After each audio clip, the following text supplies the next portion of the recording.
30 previews en 30 jours. Oui. Alors, qu'est-ce qu'on chasse aujourd'hui ?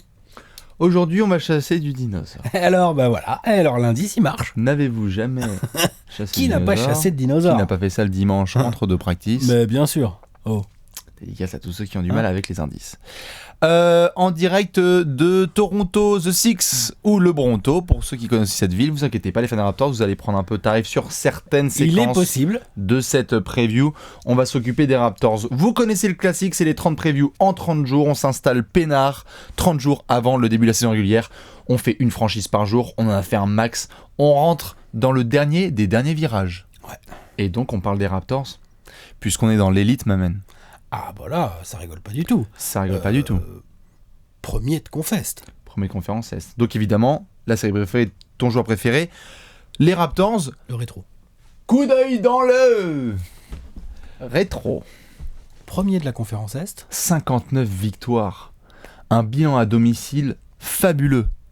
Des victoires à domicile. T'en souviens le game contre Houston ? Ah oui, magnifique match. Deuxième... Attends. 50 whams de DeRozan sur les Bucks. Deuxième meilleur offensive rating de la ligue l'année dernière. Et en défense ? Et cinquième meilleur defensive rating. Seule équipe dans le top 5 des deux. Oui. C'est la seule. C'est lourd. C'est très très lourd. DeMar DeRozan, 23 points, 4 rebonds, 6 passes, une interception. Kyle Lowry, ça Kyle gère. Lowry, 16, 6, 7, quoi, en gros. Dwayne Casey qui modifie son jeu dans la régulière. Qui modifie son jeu pour que ça puisse être un peu moins prévisible. C'est pas mal. Toronto devient relou à jouer. Et alors, ils sont 12 deep. Hein. Exactement. Voilà. Le banc, magnifique. Voilà. Seconde unit, les petits ajustements. Kyle Lowry qui a joué avec du Delon Wright à côté de lui. DeRozan qui a joué avec du Van Fleet. Fred Van Fleet la révèle. Super. Pascal Siakam. Même P-Square. Jakob Poeltl, hein. Jakob Poeltl, tout à fait. Pas mal. Même quand t'as Norman Powell qui fait pas trop sa 16, et ben t'es content. Ouais, voilà, exactement. Parce que tout le monde a fait le taf. CJ Miles. Donc non, OG Anunoby, le rookie. Bah écoute, ma foi, mec, il a été titulaire en fait, hein, pas mal de matchs. Hein. Bah ils ont le coach de l'année. Ouais. Pardon. Et puis, ils arrivent en playoff. Et là t'es confiant. Et là, t'es confiant premier tour. Parce que Washington, tu fais 4-2. Et ça gère. Et tu finis là-bas. Et tu finis là-bas avec un Kyle Lowry. Genre, nickel. Je crois que tu mènes 2-0, ça revient à 2-2. Ouais. Donc là, on se dit, les Raptors. Attention. Et puis là, non, 3-2, 4-2. Non, 3-2, 4-2, tout à fait. Et Kyle Lowry, ça finit bien. Et là, tu te dis, wow, les Raptors vont affronter les Cavs. On se dit là, les Cavs, vu comment ils ont galéré à fumer les Pacers, vu comment LeBron a l'air tout seul, ça va être chaud. Ah putain. Oh la vache. Autant dire que. L'autre, il les regarde. Autant dire. Si on l'a mis comme ça, c'est pas pour rien. Le mec, il les a pris comme ça, les dinos. Je nous mets en Il a fait bon, qu'est-ce qu'on mange ? De la tranche de Vélociraptor. Je pense qu'on peut se mettre autant on the spot. Probablement le moment le plus traumatisant de la jeune franchise de Toronto, de l'histoire de la jeune franchise de Toronto. Dur. Parce que dis donc. T'es premier de compte, tu fais une saison de tard. Rappelle-moi juste un truc. L'année précédente, ils se font sortir comment de playoff ? Je sais plus. Je me rappelle plus non plus, tiens. Merde, faudra regarder dans les stats. Les fans de Toronto, on veut bien que vous nous disiez dans les coms. Ceux qui ont un indice, vous nous le donnez. On a un peu la mémoire qui flanche parfois. Là, effectivement, c'est dur parce que tu t'attends à mieux. D'ailleurs, moi, je suis persuadé et on peut comprendre quelque part, mais c'est malgré son titre de coach de l'année, c'est ça qui a engendré le licenciement de Dwayne Casey. Clairement. Le 4-0, il est terrible. Parce qu'en fait, violent. Parce qu'en fait, tu te retrouves en galère dans cette espèce de position qui fait chier où t'es censé être le mec le plus attendu. Tu as l'avantage à domicile, donc tu commences la série chez toi. Et le premier match est remporté par les Cavs, premier coup dur. Le deuxième, c'est un LeBron game, donc il y a 2-0. Le troisième, game winner. Off the glass. Ouais. This is for you, Cleveland. Une violence incroyable. En plus, il y a punchline sur punchline entre les matchs. Et puis dans le quatrième, DeRozan se fait bencher dans le quatrième quart. Et DeMar DeRozan, sans qu'on sache ce qui va avoir lieu par la suite, ne joue pas. Et il y a des frictions après entre DeRozan et Dwayne Casey. Casey qui essaie de se dépatouiller. Il tente plusieurs line-up, mais tu n'y arrives pas. Il y a un tel écart mental entre Toronto et Cleveland que le sweep n'est en fait pas si étonnant que ça dans le jeu. Quand même. Non, attends, le résultat est choquant. Dans le jeu, quand tu regardes les matchs, comment ils sont joués, tu t'en souviens en régulière, il y a des Cavs Raptors aussi, où ça joue dans le Money Time, et tu dis, il y en a eu un, on en a parlé même avec les comptes français qui font le taf, etc. Il y a toujours cette espèce de blocage. C'est quoi? C'est le maillot noir à manches? Comment ça se passe? À chaque fois qu'ils voient les Cavs, il y a une espèce ils se mettent en PLS collectivement et ils n'y arrivent pas. Donc tu te fais sweeper. Et oui, je le réaffirme. Hein. Franchement, il y a quoi sinon? Il y a le tir de Vince Carter face aux Sixers en 2001 qui est loupé, qui ricoche alors qu'il était allé au diplôme rechercher son diplôme. C'est un traumatisme ce sweep. Ça, c'est un trauma. Non, mais je suis d'accord. Parce que tu viens clairement de réaliser la meilleure série régulière de ton histoire. D'ailleurs, on va y venir gentiment, mais on a bien vu dans le marché de l'été qui a été fait par Masai Ujiri que l'autre, il a dit « Ok, ça marche, mais en fait, ça marche pas. Donc, je vais changer des trucs. » Oui, the North. Hein. Voilà. Transition, non? Ouais. C'est pas mal, non, comme transition? Ouais, j'essaie juste de me remettre de cette histoire parce que putain... Je vais reprendre ta transition juste après parce qu'elle est vraiment trop belle. Non, mais en fait, c'est juste... Je sais pas si t'avais vu à ce moment-là, au moment du sweep, j'ai rarement eu autant d'empathie pour les fans d'une franchise. Ils étaient vraiment pas bien. Genre, tu vois, franchement, on les a vus, j'ai fait, franchement, c'est horrible. Parce qu'à la limite, tu vois, Portland qui se fait sweeper. On était là, vas-y, gros, on s'en bat les couilles. Non, pas pour manquer de respect aux fans de Portland, mais on était là, bon, ok, vas-y, ça arrive, c'est comme ça, c'est les Pels. Mais en fait, t'enchaînes les saisons, à chaque fois, tu croises LeBron. Moi, tu vois, là, sincèrement. T'avais plus d'empathie pour les fans des Blazers que pour les Raptors. Never. T'as vu les messages en soutien que pour les fans des Raptors? Moi, j'ai cru que j'allais appeler le 118. Non, mais perso, j'ai eu plus les boules pour les fans des Blazers que pour les fans des Raptors. Je m'explique. Ils se sont fait sweeper par leur bête noire, leur LeBron, ils n'arrivent pas à le battre et tout, mais ils ont une belle équipe, ils ont de l'avenir, ils sont on the rise. J'ai pas eu cette sensation avec les Blazers et je trouve que pour les fans, c'est encore plus dur. D'ailleurs, on en a parlé pendant leur preview. Aujourd'hui, tu préfères être fan de quelle équipe? Aujourd'hui, je demande. Alex, oui, mais au sortir des playoffs, là. Bien sûr, mais si tu te fais tabasser à chaque fois par la même équipe et par le même joueur, mais il est parti, c'est bon. Oui, mais non, mais il est parti. Maintenant, mais d'accord, mais tu peux regarder, mais tu peux pas faire ça. Il est parti. Oui, mais tu ne peux pas penser comme ça. Il est bye. D'ailleurs, on va faire peut-être le marché de l'été en effet parce qu'il y a 2-3 mouvements. Allez, t'es chaud? On va regarder ça. On va regarder tout ça, sponsor par LeBron dans le marché de l'été. Le tableau. Le tableau. Et juste pour finir, le tableau. Concernant les fans des Blazers, tu trouves pas que t'aurais plus les boules de voir ton équipe faire une aussi belle régulière et jouer aussi mal contre les Pélicans au premier tour? Je sais pas. Quelque part, en tant que fan, ça te fout les boules, non? Ouais. Bref, allez, on s'en fout. Le marché de l'été des Raptors. Le marché de l'été des Raptors. Évidemment, dans la case départ, on n'a pas mis LeBron James. Et pourtant, Dieu sait si on pourrait le mettre. C'est limite une arrivée pour eux. C'est... Dans la case arrivée pour les Raptors, il y a le départ de LeBron James à Los Angeles. Dans la case arrivée, il y a libération. Ouais. Il y a morale. Ouais. Il y a soutien psychologique. Et il y a aussi Malachi Richardson. Il y a crédibilité aussi. Il y a pas Malachi Richardson aussi? Ouais. Il me semble. Ouais. Danny Green, Kawhi Leonard, c'est évidemment les deux plus grosses arrivées de l'été. Changement de coach. Tout à fait, changement de coach. En effet, faisons la chronologie, tu as totalement raison. Dwayne Casey, donc, qui prend la porte alors que quelques semaines plus tard, au NBA Awards, il reçoit le trophée. Qui coulole. Merci. Brad Stevens. Quinn Snyder. Tout à fait, Brett Brown. Et un paquet d'autres mecs. Bonne saison, mais bon, bref, ça c'est un autre débat. Tu mets Nick Nurse qui était dans le staff et qui est là depuis longtemps et qui a des balls. Il a l'air de ne pas avoir peur de changer les choses. Après, il démarre. Je veux dire, il a jamais été en main coach. Le groupe. Hein. Ouais, et il prend en main un groupe qui vient de finir premier de l'Est. 59 victoires. T'es à une victoire du 6-0. Et qui, dans la foulée de son arrivée, va se débarrasser de son meilleur joueur. DeMar DeRozan, c'est le meilleur joueur des Raptors, on est quand même d'accord, hein? Non, vous n'êtes pas d'accord? C'est le meilleur joueur des Raptors? Voici quand même. Pour moi, c'est le meilleur joueur c'était le meilleur joueur des Raptors. Pour en faire venir un autre qui, pour moi, sur le papier, est plus fort. Kawhi Leonard. Papier.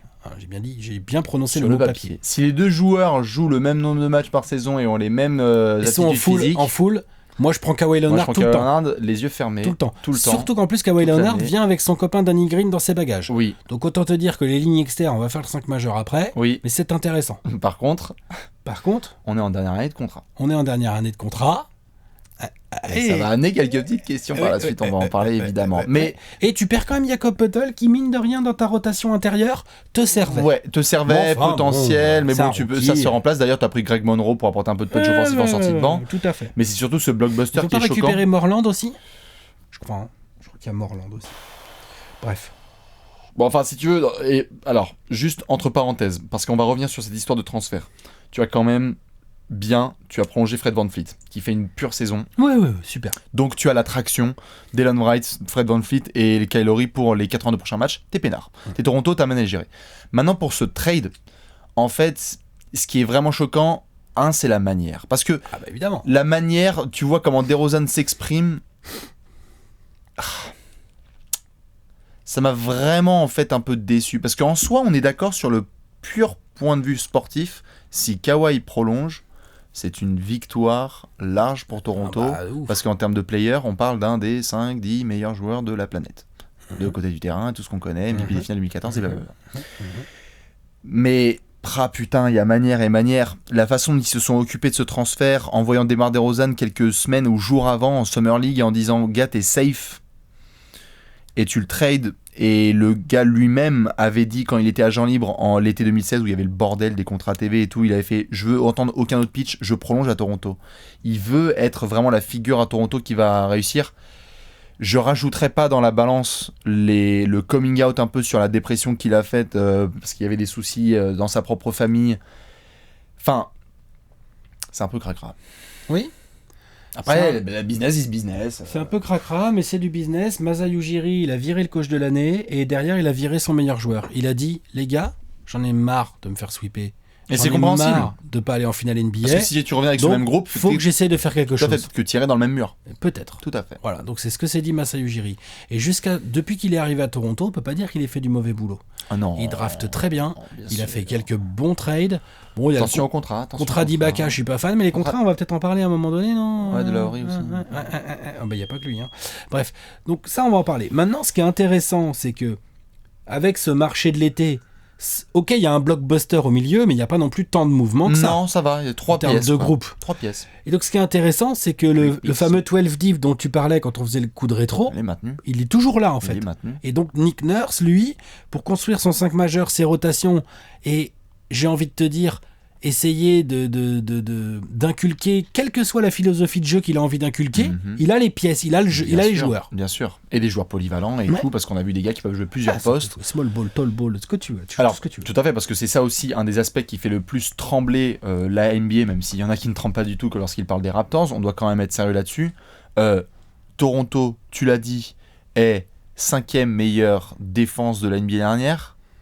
Et tu rajoutes Danny Green et Kawhi Leonard, de quoi on parle. Tu peux avoir des quintettes d'une violence défensive extrême. Si les mecs s'entendent un peu et que ça joue, ça se serre les coudes et que ça joue ensemble... Non mais Ibaka, Anunoby, Lowry, Danny Green, Kawhi Leonard...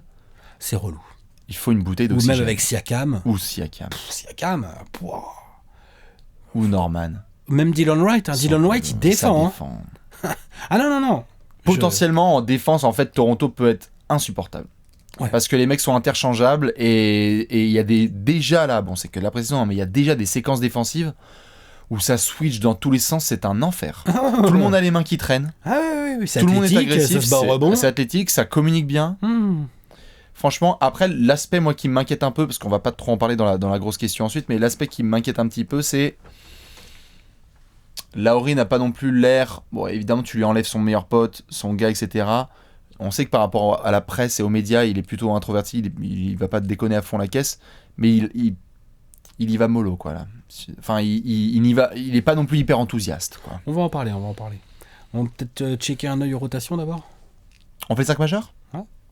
Faut bien qu'on parle de stratégie quand même, puisque Nick Nurse débarque. T'es chaud ? Allez. On va parler de tout ça tout de suite dans le 5 majeur.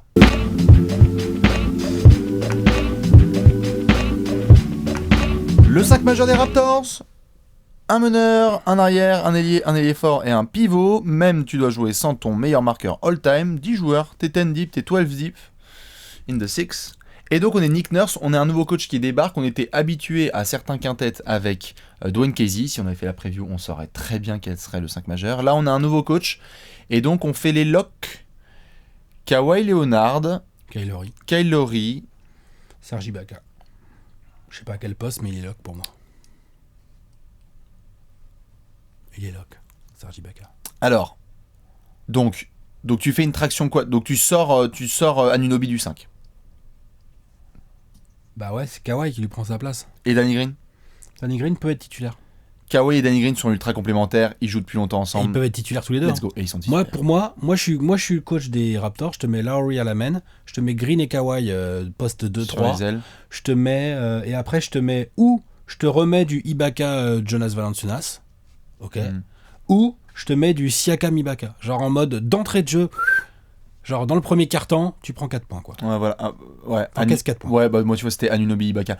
En fait, ouais. J'aime mieux Siakam parce que Anunoby est quand même un peu plus petit. Il est plus petit que Siakam, il est grand. Mais Siakam il est tellement bien en sortie de banc. Enfin, je veux dire, c'est parfait. Oui, ça c'est clair.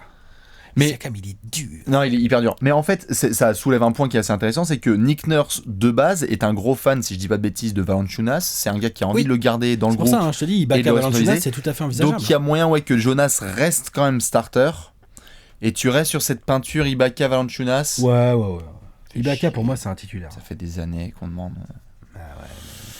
Donc oui, pareil, Ibaka, je le garde parce qu'en plus, il est bien en protection, il va voler dans tous les sens, il stretch. Il met les trois, bien sûr. Donc, ça, c'est pour le quintet. Après, quand on fait les rotations... À la main, t'as du Van Vliet. T'as du Van Vliet et du Delon Wright, dont on en parlait tout à l'heure. Sur les postes 2, 3, quoi, les exters, quoi. On a du CJ Miles, du Norman Powell, du Anunoby, du Malakai. Ouais. Richardson. Dans la raquette, t'as donc du Siakam, du Greg Monroe. Même Anunoby peut décaler. Ouais. Même Kawhi, tout à fait. 4 Kawhi en NBA. Oui, bien sûr. C'est pas de problème. Ouais. Non, ça fait le taf. T'as Monroe en effet en backup qui va essayer de faire le boulot. Bon. T'as Boucher aussi, Chris Boucher. Ouais. Charal. À Paris Ibaka, t'as pas de protection d'arceau quand même. Y a pas un grand qui, tu vois. Siakam un peu. Ouais, mais. Et c'est plus de l'énergie, Siakam. Ouais. C'est pas full protection d'arceau, tu vois. Non. Parce qu'en soi, ils avaient pas non plus trop besoin. Mais ils l'avaient pas l'année dernière. Ils en avaient pas besoin parce qu'ils défendaient dur sur les premières lignes. Mais faut voir en fait comment joue Nick Nurse. Ça va être intéressant de voir comment il fonctionne. Ouais. Parce qu'il a l'air cash. Il avait dit à ses joueurs qu'il allait pas du tout tourner autour du pot pendant 36 ans pour redonner certaines de ses directives. Attention, à voir sur certains soirs. Ce qui est bien, c'est que comme tu le mentionnais, c'est ajustable. Les soirs où tu rencontres les Rockets, les espèces de faux Warriors ou je ne sais qui, tu peux mettre à ce moment-là Ibaka en 5, tu sors Jonas, tu fais vas-y, casse. Et tu as plein de gars qui font 6-8, 6-7 avec des bras interminables. Voilà. Et là, ça c'est peut être mobile, ça shoot. Ouais. Non, c'est en soi, c'est comme tu l'as dit en préambule, tu restes 12 deep, donc du coup, tu as un effectif complet et tu peux interchanger. Et ça, c'est bien. Quand même pratique, hein. Clair. Après, il faudra voir. Peut-être qu'il y a eu des CJ Miles aussi qui ont été mentionnés un petit peu pour aller stretcher encore plus parce que ça peut être pas mal. Mais CJ Miles, Danny Green, Kawhi Leonard, Kyle Lowry, Fred Van Vliet, ça rentre des trois. Ça t'est joué. Même Norman, il l'aimait. Norman, il peut en mettre. Ibaka aussi. Donc t'as quand même des mecs qui savent shooter. Il y a de tout. Cette équipe est complète. De toute façon, c'est pas pour rien si on l'a fait à quelques jours seulement de la reprise. Hein. C'est clair. Quand t'es dans la dernière semaine, c'est que parce qu'on sait qu'ils sont là, les types. Quand t'es dans la dernière semaine, c'est que ça peut devenir violent, c'est clair. Donc voilà. Donc maintenant, on va voir ce que Nick Nurse va nous mettre en place. On va voir également. Moi, je demande à voir. Autant j'y crois vraiment que sur l'aspect défensif, ça va bien fonctionner. J'attends de voir comment va fonctionner l'attaque. C'est clair. Tu vois, s'il y a bien un truc, je sais que ça va faire bondir certains fans, mais moi je maintiens. Handle création, je préfère DeRozan que Kawhi Leonard. C'est qui le deuxième vrai ball handler de cette équipe ? Van Vliet et je dis pas que Kawhi peut pas le faire, Kawhi peut grave le faire, attention. Ouais. Non mais attention, mais tu vois, DeRozan, cette espèce de nouvelle dimension qu'il avait prise ces derniers temps, où il avait un bon handle en ISO, dos, panier, son jeu, avec quand même... DeRozan, c'est un mec, il a fait presque 6 passes d'ess par match l'année dernière. Hein. C'est pas rien. Hein. Oui. Tu vois, est-ce que Kawhi peut scorer autant que DeRozan ? Pas de problème. Alors, Kawhi a un impact physique au poste encore supérieur à DeRozan. Ouais, même au rebond offensif et tout. Au rebond offensif. Il veut gratter quasiment autant de lancers. Et c'est un meilleur défenseur. Mais après, en termes de ball handling et de création, il y avait un truc entre Lowry et DeRozan qu'il va falloir redéfinir en attaque. Tout à fait, c'est ça que je veux dire. Tout à fait, et c'était une des meilleures attaques de NBA comme tu l'as dit, et en fait... deuxième, hein. Tout à fait, mais tu peux être deuxième au classement des meilleures attaques et être prévisible. Je pense que Nick Nurse, en fait, en a marre d'avoir des attaques prévisibles. Et en soi, t'as peut-être moins de skills. Plus t'as de ball handler, mieux c'est quand même. Tout à fait, mais pas dans le style de jeu à la DeRozan, qui parfois est un petit peu trop lent, où il va friser un peu la balle. Je pense qu'il a envie que ça fuse, et on le voit déjà en pré-saison. Il veut peut-être un truc plus collectif. Il veut un truc déjà plus collectif, et surtout encore plus rythmé dans le mouvement de balle. Il y a déjà des séquences un petit peu où il dit « tu la tiens pas plus de 3 secondes la balle ». C'est pas possible. Alors que l'année dernière, plus de skills sert DeRozan, mais toutes ces dernières années, DeRozan, parfois tu avais 4, 5 secondes. En fait, j'étais pas en train de dire, je dis du coup, Nick Nurse a... il a une hiérarchie offensive à remettre en place. Il a son groupe qui est fait, bien sûr. Et il y a plein de possibilités. Autant il a une hiérarchie offensive, tout à fait. Un style à inculquer, on en parlait, et ça... c'est pas forcément le plus facile. C'est clair. Et tu donnais à DeRozan l'année dernière les ballons dans le Money Time pour qu'il se démerde. Est-ce que tu fais des ISO Kawhi ou est-ce que tu vas bombarder sur ton côté collectif avec des systèmes exécutés? Est-ce que tu l'as filé au poste à Jonas Valanciunas? Peut-être. Ou Jonas à 3. Voilà en tout cas pour le 5 majeur. Évidemment, les fans des Raptors ou les autres, soit des Cavs, si vous avez des quintettes à nous mettre, vous pouvez les proposer. Grave, on va voir ce que ça va donner. Mais je crois qu'il y a une grosse question à se poser. Ah ouais, grave. Une énorme question à se poser sur la saison à venir. T'es chaud? Regardez ça, ouais. C'est l'heure de la question de la mort.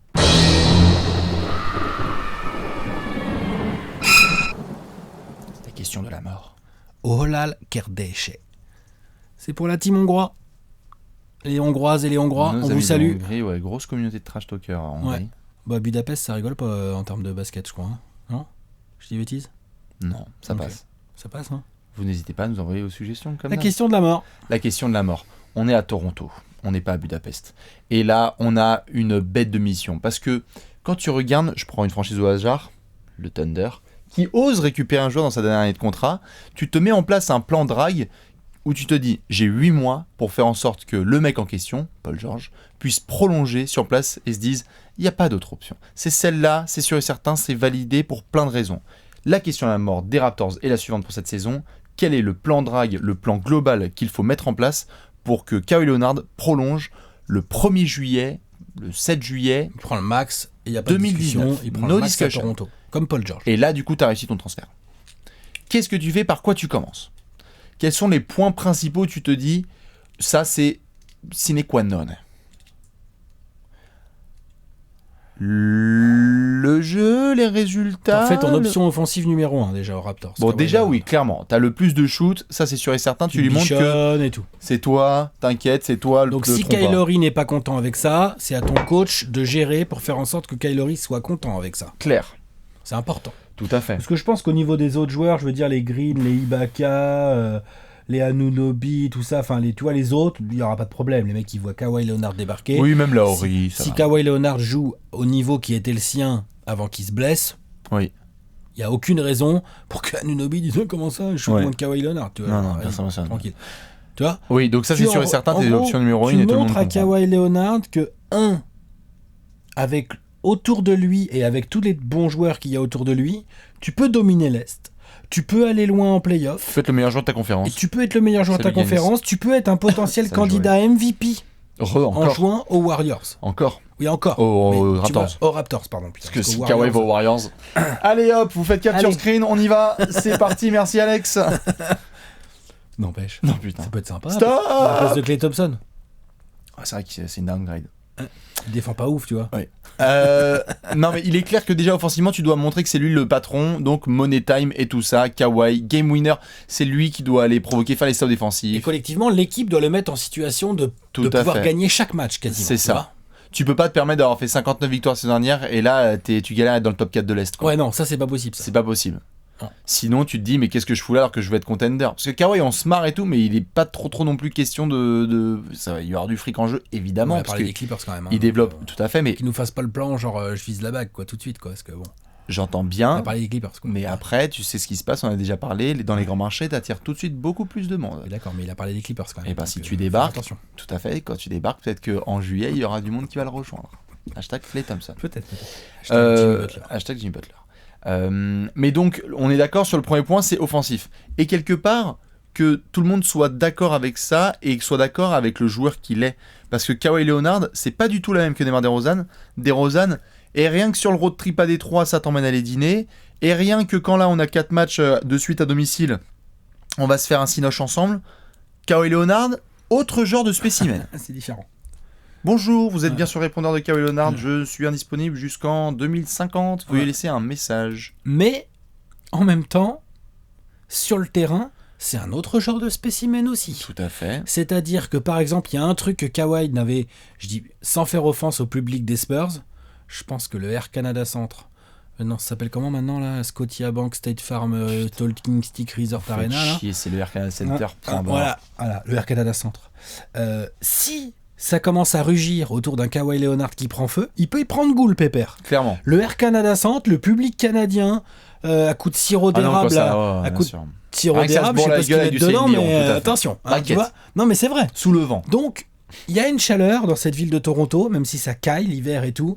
Il y a un truc qui se passe, il y a un vrai public, il y a le slogan, la We the North et tout. Si ça commence à prendre forme et que Kawhi en devient potentiellement le visage et que ça peut gagner, ça peut vachement contribuer dans son envie de rester. Tout à fait. Et d'ailleurs, de toute façon, l'avantage qu'a Toronto par rapport à n'importe quelle franchise, c'est que quand t'es le meilleur joueur de Toronto, c'est pas une ville qui te soutient. C'est un putain de pays. C'est un pays qui est derrière toi. T'es le prési, quoi. Genre, DeRozan, le mec, il est vénéré, tu vois. Donc là, si t'as Kawhi... Et je pense qu'il y a un des angles, c'est tout à fait ce que tu viens de dire, mais il y a un des angles qu'on peut aussi ajouter, c'est... On vient de voir ce qui s'est passé avec les Spurs, et je pense qu'il y a beaucoup de leçons à tirer par le management des Raptors sur ce qui est en train de devenir Kawhi aussi. Il a été pas mal verrouillé par Pop sur son marketing, sur son envie de développer sa marque. On l'a vu de faire de plus en plus de choses avec Jordan, avec Gatorade, etc. Et je pense qu'il faut que ce soit la figure marketing première de Toronto, mise en avant par Drake, mise en avant par la franchise, un logo mixé avec la main, tous les spots photos et vidéos doivent être faits avec lui, genre... Je pense qu'il est en train vraiment de vouloir rentrer dans une sphère un peu de moi aussi je suis une superstar, je peux avoir les mêmes traitements que les LeBron et compagnie, et pas être juste un des gars du collectif des Spurs. Si t'as ça, et que sur le terrain, t'as un Kawhi comme on le connaît, en 25, 7 rebonds, 4 passes, un Kevin Durant dans la poche arrière, 28 interceptions, Paul George à 2 sur 18. Ouais, le comeback de DeRozan à 3 sur 37. Voilà, c'est ça. Si t'as ça, donc le public va trop le kiffer. Aïe. Parce qu'on oublie, il faut quand même pas oublier que Kawhi Leonard, c'est un mec qui peut crever sur un terrain pour empêcher un mec de marquer. Les compétiteurs, c'est hardcore. Tu vois ce que je veux dire ? Voilà. Et donc, si t'as ça et qu'en plus, collectivement, le ballon circule, que Kyle Lowry se met bien dans un rôle un peu de lieutenant, que les shoots rentrent autour, que Toronto est compétitif, Masai Ujiri aura toutes les cartes en main pour aller le voir dès le 1er juillet et lui dire « Tu veux le max ? Tiens, il est là. Voilà, le max du max du max. » Je te mets on the spot. Voilà. Et peut-être que Kawhi le signera. Moi, j'y crois. Là, comme ça, avant la saison, moi, je dis que c'est possible. Je te mets on the spot. Comment tu gères l'oncle ? Je sais pas, tu l'attaches dans une cave ? Je sais pas. Tu le séquestres ? Le meilleur moyen de gérer l'oncle... Parce que, attention. Non, attends. Le meilleur moyen L'autre, s'il a Los Angeles en tête, mais vas-y. Non, mais le meilleur moyen de gérer l'oncle, c'est de faire en sorte que Kawhi ait envie de rester. Et encore. Si, c'est déjà pas mal. Attends, si Kawhi n'a pas trop envie de rester ou n'est pas complètement convaincu, trop facile pour l'oncle de s'engouffrer dans les brèches, si lui il a envie d'aller à Los Angeles. Évidemment, mais je veux dire, même donc, Kawhi peut dire genre... Donc, le truc de base... Ouais, mais le truc de base, s'il découvre un autre truc... tu vois, il va faire quoi, l'oncle ? Il va s'installer à Toronto toute l'année, là ? On sait pas. Ils vont avoir du temps avec lui. Je crois que c'est la plus grosse menace. Franchement, je pense que les fans de Toronto flippent juste sur ce qu'ils ont vu là de San Antonio, ou même une franchise comme ça, qui est capable de gérer ça comme a été mise en pièces. Là, tu vois, tu fais genre, what ? Il faut être très carré. Relation avec Nick Nurse, hyper importante, parce que pareil, on parlait Masai et avec les autres, tout à fait. Les autres coaching staff et tout ça. Tout à fait, mais on parlait du verrou avec Pop. Je pense que là, lui, Kawhi va vraiment avoir envie d'être un peu plus respecté, mis en avant. Non pas qu'il n'était pas mis en avant aux Spurs, mais être encore plus. Est-ce qu'on peut être dans une configuration où Nick Nurse il met vraiment en avant Kawhi dans le jeu aussi, et où Kawhi il est à 30 points par match ou 28, 29, tu vois, genre. Ah bah s'ils ont le même rating offensif que l'année dernière, il aura ses 28 points par match. Tu vois ? Parce que chez les Spurs il fallait faire tourner le Lomba, là ils le font tourner aussi, mais ça va être l'option number one. Ouais. T'as pas Aldridge dans les pattes, hein. Ouais. Ton deuxième scoreur c'est Kyle Lowry, et Kyle Lowry c'est pas le même range. Hein. Ah non. Donc clair que tu peux monter, les stats de Kawhi peuvent monter. Tu peux être candidat MVP en fait. Il faut que toute ta campagne, elle soit actée sur Kawhi doit être à nouveau un podium MVP. Ouais. Il l'était il y a 2 ans, faut pas qu'il se dise je peux pas l'être à Toronto, Nick Sam, je vais à Los Angeles. Ouais. Quelques grosses victoires aussi ? Bien sûr, évidemment. Non mais je veux dire par là en régulière, tu parlais du public etc. Non, mais quand il y a DeRozan qui revient, faut que tu l'aies personnellement. Ouais, bien sûr. Parce que DeRozan parle de mettre 50 wimp de retour à Toronto.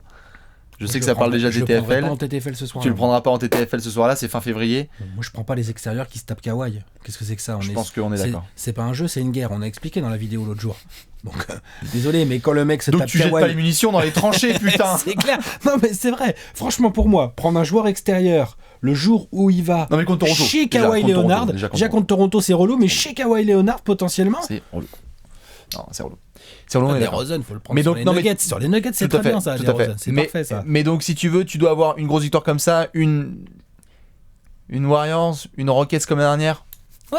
LeBron et les Celtics là, bim, les Lakers, un peu Lakers, Clippers. Bim bam, les Celtics là. Tabasse les Clippers. Tu vois, faut tabasser du monde, faut tabasser du gros. Kawhi, il aime ça, c'est un compétiteur. Ouais, et il faut que tu sois... Ah ouais, limite, si tu peux taper Boston à l'Est, dans la saison régulière, si t'arrives à taper ça va pas être facile, mais pourquoi pas. Non, bien sûr. Si tu fais, allez, c'est quoi le pas le plafond, le palier, un petit peu de victoire minimum qu'il faut pour être quand même, pour que ça devienne pas un sujet, tu vois. Bah, au moins 50. En minimum 50. S'il y a 50 victoires, ça va gueuler. Ça dépend. 9 victoires de moins en récupérant Kawhi Leonard, tu crois que ça va pas jouer dans sa tête à lui? Si, ça 55, va jouer dans sa tête, non, mais ça dépendra. Moi, tu sais quoi? 55. Pour moi, le vrai palier, il est pas là. Pour moi, il est en playoff. Oui, bah ça, évidemment. Pour moi, c'est pour ça que je te disais d'abord en régulière, je préchauffe. Non, mais pour moi, il est en playoff.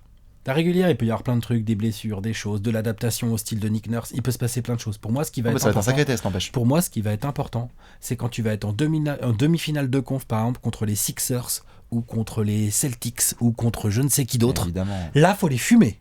Parce que là, si tu te prends 4-1 par des Sixers ou des Celtics en demi-finale de conf, là, je pense que Kawhi, il va réfléchir. Tu parles les Cavs.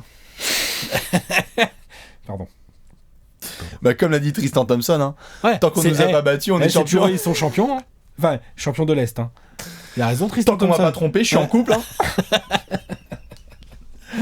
Oh là, qu'est-ce qu'il est fort. Non, mais pour le coup, oui, je vois ce que tu veux dire. Je dis juste, attention à ne pas... Attention, oui, on est tous d'accord avec ça, Alex, mais je pense qu'attention quand même à la régulière, parce que... Non, mais faut pas qu'elle soit trop pourrie. Mais ce que je veux te dire, c'est que s'il y a, entre guillemets, que 50 wins, c'est 9 de moins de l'année dernière, mais parce que Laurie était un peu blessé, parce que le début de saison a été un peu poussif, mais ça a monté en puissance, et que derrière, en play-off, ça se passe bien, et que tu vas en finale NBA...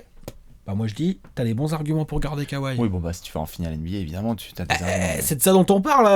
Les Raptors, ils vont en demi de conf tous les ans. Peut-être retourner en finale de conf, ça serait pas mal. Déjà retourner en finale de conf, mais retourner en finale de conf et va essayer de tenir le regard de... C'est ça le plancher.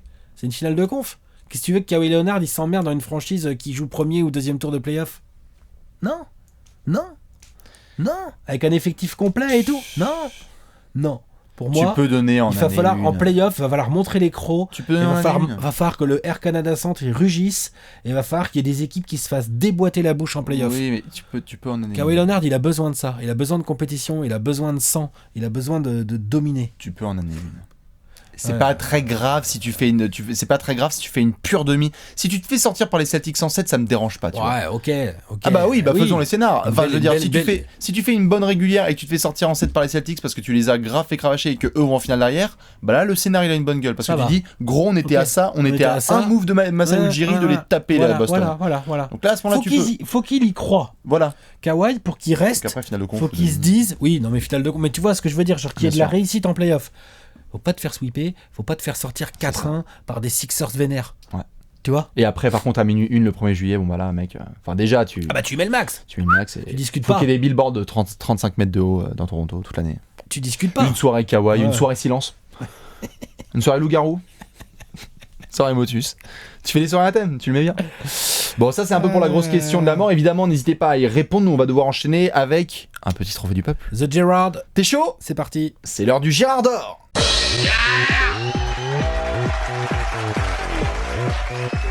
Le Gérard d'or, le Gérard d'or. On le donne à Alex tout de suite qui va nous faire une Antonio Davis. Ça va.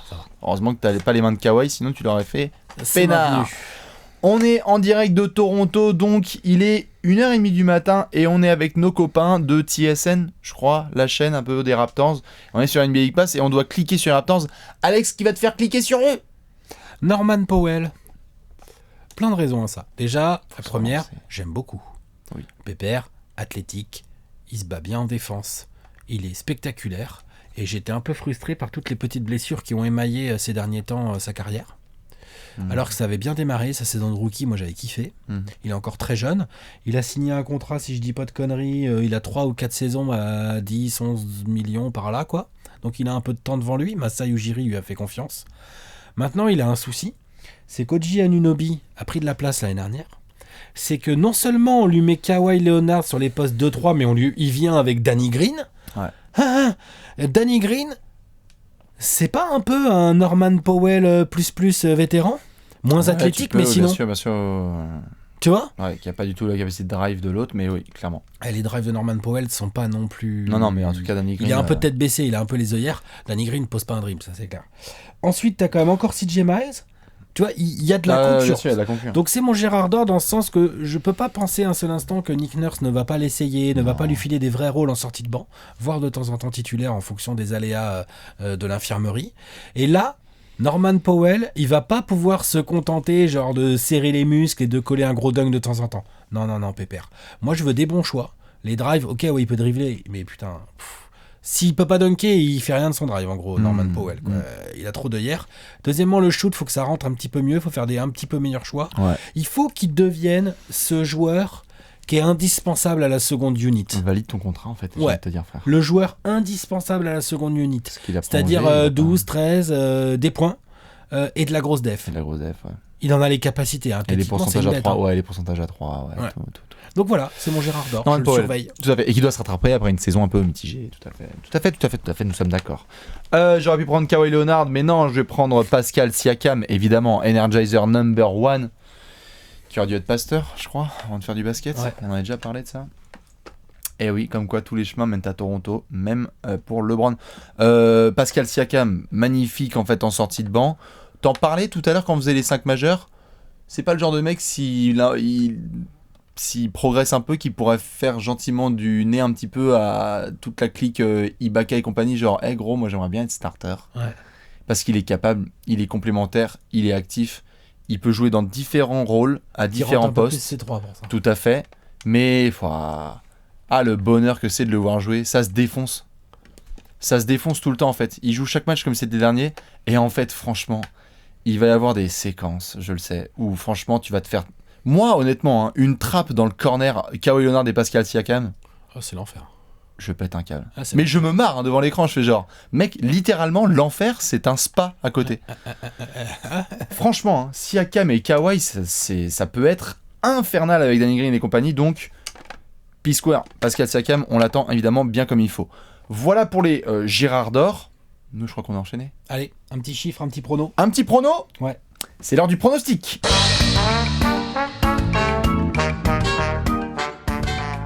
Pronostic time. Pronostic, c'est l'heure de donner son petit chiffre, c'est l'heure de se mouiller. Tout à fait, 24 secondes, attention, notamment quand LeBron a la balle à la main. C'est bien, on a bien placé LeBron dans cette preview, c'est cool. Les fans de Toronto, ils ont le seum.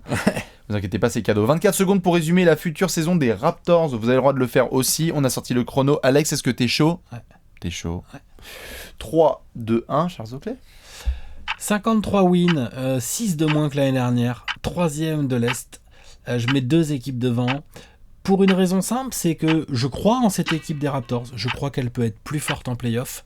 Par contre, je pense qu'il va falloir un petit temps de démarrage en régulière. Il va y avoir Nick Nurse trouver les bons petits ajustements et ça va leur coûter quelques wins en début de saison. 53 wins, 3e de l'Est. Magnifique. T'as J'ai dit ce que j'avais à dire. Ouais, c'est vrai que ça va être rapide aussi à Toronto. Ça va être pas mal. Ils vont jouer rapidos. Allez, je vais essayer de faire aussi bien 3, 2, 1, top. 54 victoires, je crois que je l'ai mis encore podium. Alex a déjà pas mal expliqué ce qu'il faut. Je veux juste qu'on fasse très attention à Kyle Lowry et à Serge Ibaka, parce que les contrats des pépères, s'il faut que tu bouges 2-3 pièces pour être sûr que Kawhi Leonard est content, attention.